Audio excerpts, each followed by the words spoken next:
Donc, si on résume, quelqu'un essaye d'arrêter Noël cette année, d'empêcher le Père Noël de livrer les cadeaux aux enfants qui étaient gentils cette année. Le site web de la BFC a été dégradé et les enfants du monde entier ne peuvent pas envoyer leur demande de cadeaux.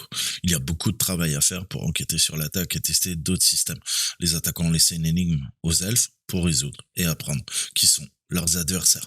Max Kiddy a examiné le puzzle et a reconnu certaines des pièces comme étant des phases de la chaîne de destruction unifiée, un cadre de sécurité utilisé pour comprendre les attaquants. C'est ce qu'on appelle l'Unified Kill Chain.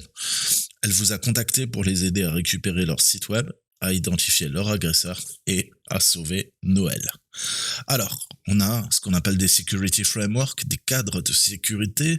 Les organisations telles que la Santa Best Festival Company doivent ajuster et améliorer leurs efforts de cybersécurité pour prévenir, naturellement, les violations de données. Les cadres de sécurité entrent en jeu pour guider la mise en place de programmes de sécurité et améliorer la posture de sécurité défensive de l'organisation, de l'entreprise.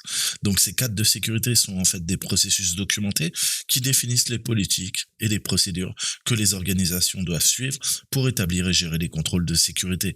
Ce sont des plans pour identifier et gérer les risques auxquels ils peuvent être confrontés et les faiblesses en place qui peuvent conduire à une attaque. Alors, ces frameworks, ils aident les entreprises à éliminer les conjectures liées à la sécurisation de leurs données et de leurs infrastructures en établissant des processus et des structures dans un plan dit stratégique. Ça va les aider également à respecter les exigences réglementaires, commerciales et gouvernementales. Alors, quelques cadriciels. On a le cadriciel de NIST, l'équivalent de l'ANSI, le NIST Cyber Security Framework. Donc, c'est le cadre de cybersécurité CSF, Cyber Security Framework. Donc, ça a été développé par le National Institute of Standards and Technologies, fournit des conseils détaillés aux entreprises pour gérer et réduire les risques de cybersec. Alors, le cadre met l'accent sur 5 fonctions essentielles. Identifier, protect, protéger, detect, détecter, respond, répondre et recover. Donc la résilience, cyber-résilience, pouvoir se remettre. Avec ces fonctions, le cadre permet aux organisations de hiérarchiser leurs investissements en cybersécurité et de s'engager dans une amélioration continue vers un profil de sécurité qui est ciblé. Ensuite, on a les normes ISO 27001 et 27002 qui sont communément connues dans la cybersec. C'est l'Organisation internationale de normalisation qu'on appelle l'ISO qui élabore une série de cadres pour différentes industries et secteurs. Alors, la 27001 et 002 sont connus et décrivent les exigences et les procédures de création, de mise en œuvre et de gestion d'un système de gestion de la sécurité de l'information. D'accord? Donc, qu'on appelle un ISMS. D'accord? Information Security Management System. Ces normes peuvent être utilisées pour évaluer la capacité d'une institution, d'une entreprise à répondre aux exigences établies en matière de sécurité de l'information grâce à l'application de la gestion des risques. Risk Assessment en anglais. Alors, le cadre MIRT, je vous en ai maintes et maintes fois parlé. On se base sur les techniques TTP qui ont été définies par le NIST. Alors, comment on pourrait dire? Donc, le but, c'est d'identifier les plans d'attaque de l'adversaire qui peuvent être difficiles à entreprendre de façon aveugle. Donc, il faut comprendre les comportements, les méthodes, les outils, les stratégies établies par une attaque. C'est ce qu'on appelle les TTP. Tactique, technique, procédure. Alors, le but, c'est d'avoir une KB, une base de connaissances, une knowledge base de ces TTP qui va être organisée, détaillée pour s'assurer que les équipes de sécurité peuvent identifier les modèles d'attaque et la structure du framework est similaire à un tableau périodique. On va cartographier les techniques par rapport aux phases de la chaîne d'attaque et référencer les différentes plateformes systèmes qui sont exploitées. Alors, le but de ce cadre que vous allez utiliser quotidiennement, j'ai envie de dire, c'est l'approche détaillée. Le but, c'est de fournir un examen d'une attaque. En gros, ça va rassembler les informations de cybersécurité et fournir une vision détaillée des informations concernant l'environnement et connaître, aider les équipes en tout cas à comprendre mieux ces cybermenaces. Le but, c'est encore une fois de développer des programmes de sécurité efficaces pour les entreprises. Donc la fameuse chaîne de destruction cybernétique, la CKC, c'est un concept qui a été adopté par l'armée avec la terminologie de chaîne de destruction, je sais plus comment on dit en français, c'est mieux traduit que ça, qui décrit la structure. Donc ça décrit la structure d'attaque et ça consiste en l'identification de la cible, la décision et l'ordre d'attaquer la cible, d'accord ? Et enfin, la destruction de la cible. Alors, développé par Lockheed Martin, la chaîne de cyberdestruction décrit les étapes couramment suivies par les cyberattaques et les défenseurs au niveau de la sécurité peuvent se servir de ce cadre pour pouvoir avoir un appui en termes de renseignement pour préparer la défense. Le but, c'est d'améliorer la visibilité, la compréhension des tactiques, des techniques et des procédures d'un adversaire. Alors, Recon, Weaponization, Delivery, Exploitation, Installation, Command and Control, and Action on Objective. Donc, je vais pas revenir là-dessus, je vous l'ai déjà expliqué, je vous ai parlé également de la l'UKC, la chaîne de destruction unifiée, Unified Kill Chain. Alors, c'est une autre chaîne, mais on va l'adapter. Alors, nous, on a quoi ? On a nos équipes du Père Noël qui ont laissé un indice, visiblement, qu'on aurait pu les attaquer, et ils ont signalé la chaîne de destruction unifiée peut être décrite comme l'unification du Mirth Attack et de la Cyber Kill Chain. C'est Paul Pulse en 2017, réexaminé en 2022, qui fournit le premier G. En grosso modo, l'UKC va fournir un modèle de défense contre les cyberattaques du point de vue de l'adversaire.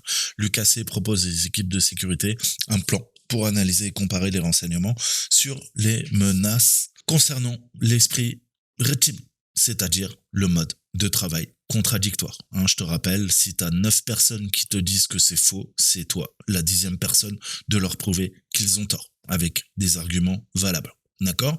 Donc c'est penser.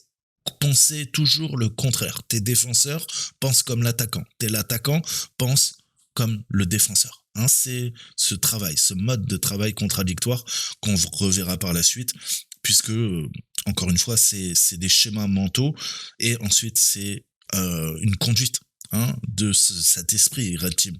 Il va falloir s'entraîner à penser en dehors de la boîte, s'entraîner à penser comme son adversaire. Donc la chaîne de destruction unifiée, elle décrit 18 phases d'attaque basées sur des tactiques, des techniques et des procédures. Les différentes phases peuvent être combinées pour former des objectifs globaux tels que avoir notre gain d'accès initial dans un réseau ciblé, naviguer dans le réseau pour élargir l'accès, effectuer des actions sur des actifs critiques de l'entreprise qui est ciblée. Donc, l'équipe SOC du Père Noël devra comprendre toutes ces phases qui sont mises en place d'un point de vue de l'attaquant. Alors, on va commencer dans ces étapes. Alors, je vous ai dit ingress, egress, en termes de cyberattaque. Donc l'ingress, je rentre, l'egress, je sors. Donc d'abord, il faut rentrer, il faut rentrer dedans, d'accord ? Donc cette étape, grosso modo, c'est ce qui va permettre à un attaquant d'accéder à un système ou à un environnement en réseau. En règle générale, les cyberattaques sont lancées par un attaquant externe et les étapes critiques suivent. Alors, première étape, reconnaissance. L'attaquant effectue des recherches sur la cible à l'aide d'informations accessibles au public. Grosse phase d'OSINT. Ensuite, l'armement. La weaponization, c'est tout simplement la mise en place de l'infrastructure nécessaire pour héberger le centre de command and control, le C2, ou le command and control, donc le CNC, qui est crucial pour l'exécution des attaques. Ensuite, livraison. On va avoir les charges utiles qui sont des instruments malveillants qui vont être livrés à la cible par de nombreux moyens tels que de l'hameçonnage par email ou des attaques de chaîne d'approvisionnement, des attaques de supply chain. L'ingénierie sociale ensuite, ça va pousser l'attaquant à inciter sa cible à effectuer une action non fiable, dangereuse. Donc le but, c'est de livrer la charge utile et le meilleur moyen, c'est que ça provienne d'une source interne de confiance, d'accord ? Si jamais elle ouvre la charge utile, vous avez compris qu'on a notre initial foothold, on a notre gain d'accès initial. L'exploitation. Si l'attaquant découvre une vulnérabilité existante, une faiblesse logicielle ou matérielle dans les ressources réseau, il peut l'utiliser pour déclencher sa charge utile. Ça va être notre exploit. Ensuite, on passe à la persistance. L'attaquant laissera derrière lui une présence de secours sur le réseau, ou l'actif pour s'assurer qu'il dispose d'un point d'accès à sa cible. Grosso modo, c'est ni plus ni moins qu'une porte dérobée, s'assurer par plusieurs mécanismes de pouvoir se reconnecter à la machine si elle est arrêtée, redémarrer, etc., etc. D'accord ? Ensuite, l'évasion. Évasion, on entend de la défense. L'attaquant doit rester anonyme tout au long de ses exploits en désactivant et en évitant tous les mécanismes de défense, de sécurité qui sont activés. D'accord ? Le but, c'est de supprimer les preuves de sa présence. Ça fait partie également de l'évasion. Et le command and control, vous vous souvenez de l'infrastructure préparée par l'attaquant? On a un canal de communication entre le système compromis et l'infrastructure de l'attaquant qui est établi sur Internet. C'est le principe de l'architecture C2C, command and control, les C2. 2C, pourquoi? Premier C, commande, deuxième C, contrôle. Alors, cette phase peut être considérée comme une boucle, rétroactive même, positive, feedback loop, comme on dit en anglais. L'attaquant peut être forcé de changer de tactique ou de modifier les techniques s'il ne parvient pas à avoir un accès sur le réseau, naturellement. Ensuite, on va dire flou, c'est-à-dire à travers. Le but, c'est qu'on va traverser. Traverser, c'est tout l'art du pivot latéral, du mouvement latéral. Les attaquants, ils sont intéressés à obtenir plus d'accès et de privilèges aux actifs du réseau. L'attaquant, son but, c'est de répéter cette attaque jusqu'à qu'il ait les accès qui soient souhaités. Alors, le pivot. Pivotement. Donc, si on doit parler de pivot, tout simplement, si on a un gain d'accès initial, ce système va servir de rampe de lancement pour attaquer les autres systèmes du réseau. Ensuite, on a tout ce qui est discovery, découverte. Le but, c'est de recueillir un maximum d'informations sur les systèmes compromis, les utilisateurs, les données disponibles. Alternativement, ils peuvent découvrir à distance des vulnérabilités, les attaquants ou d'autres actifs au sein du réseau. Donc, cela ouvre la voie à la phase suivante, qui est notre phase de privilege escalation, c'est-à-dire escalade de privilèges. Alors, un accès restreint empêche l'attaquant d'exécuter sa mission. Par conséquent, ils chercheront à obtenir des privilèges plus élevés sur les systèmes compromis en exploitant des vulnérabilités et des erreurs de configuration qui sont identifiées. Ensuite, on passe à l'exécution. Le but, c'est, avec des privilèges élevés, une fois qu'on a fait notre privesc, d'exécuter du code malveillant, de le télécharger, de l'exécuter pour extraire des informations sensibles ou causer d'autres ravages sur le système. Là, on parlera de déni de service.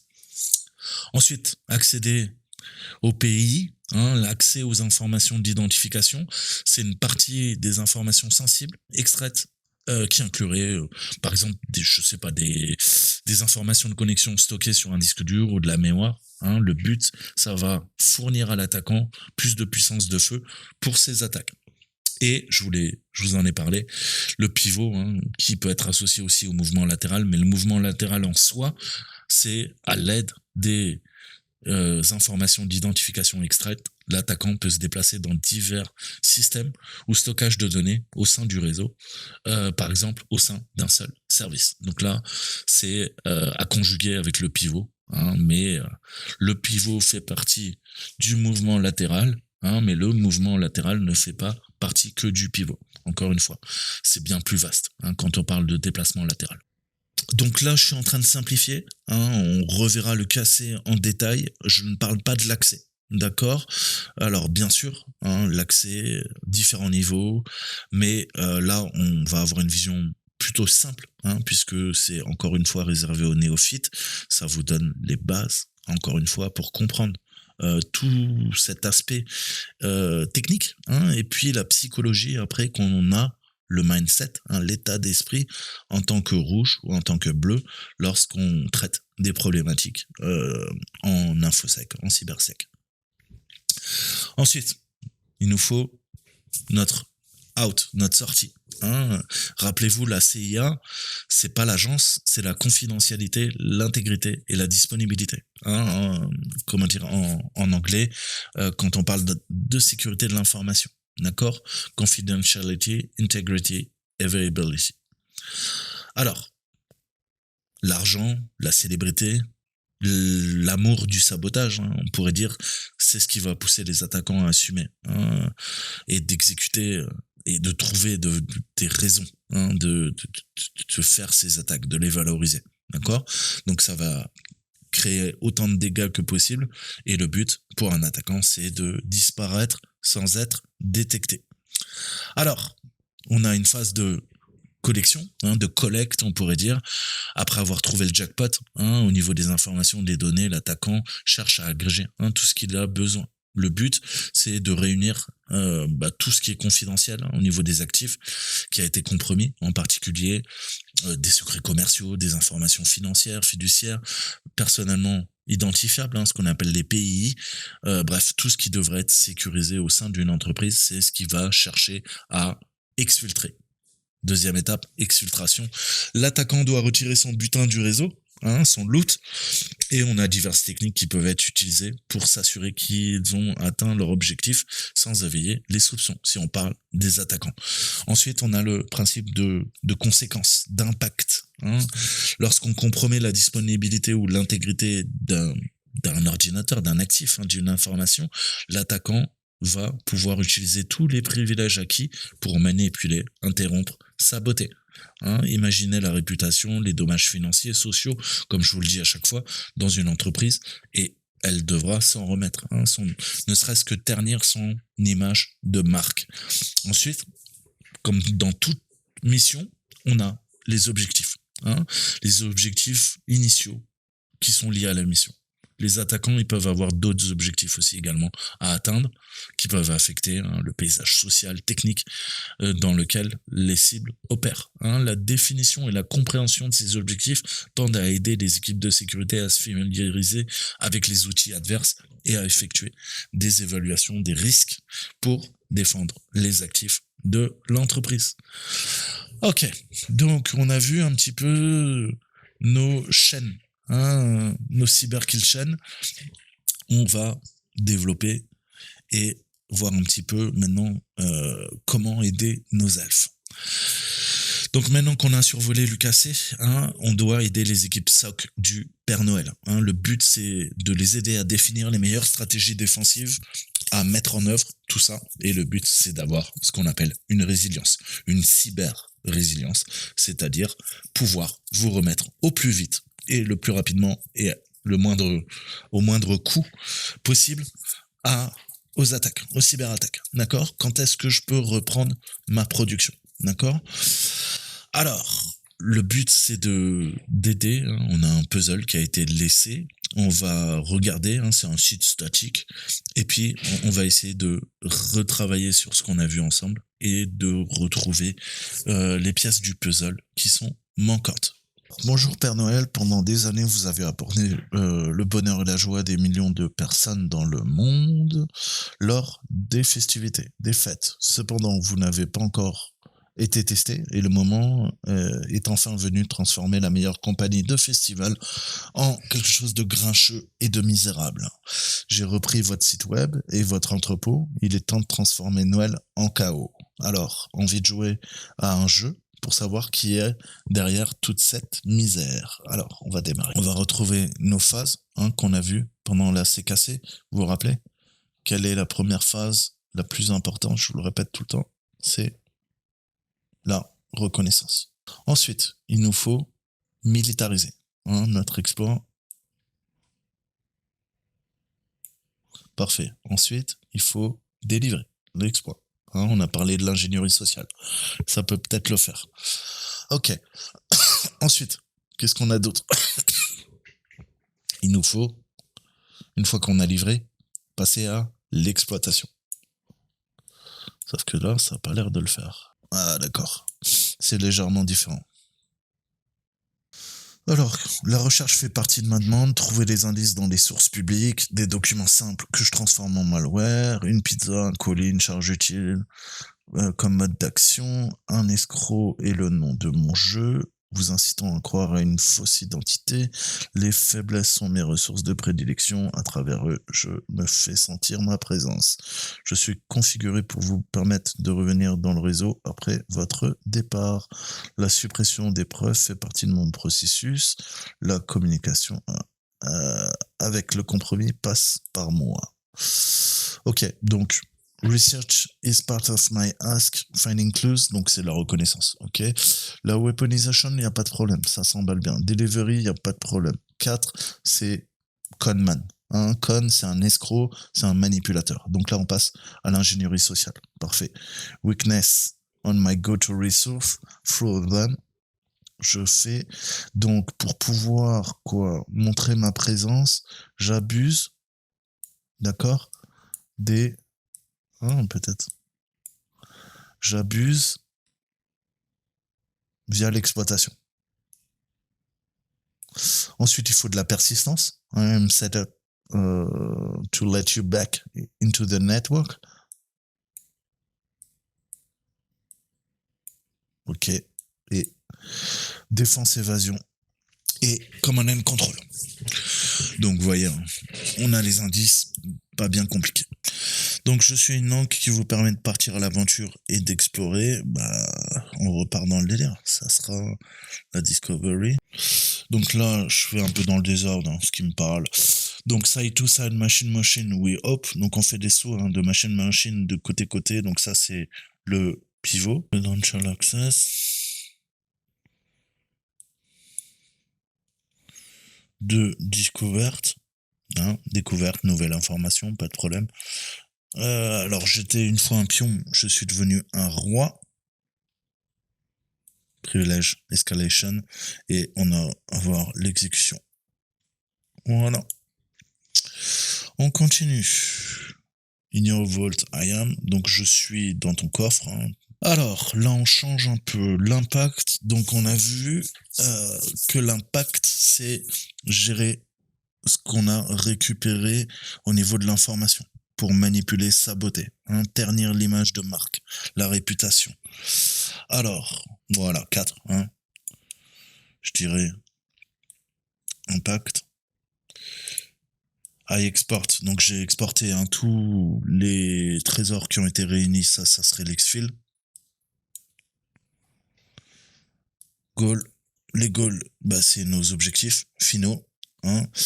Like a Dragon, là c'est la partie collection et accès initial. Donc on voit qu'on a notre Yeti bandit qui a attaqué le réseau. Donc il va falloir passer maintenant à l'analyse de tout ça.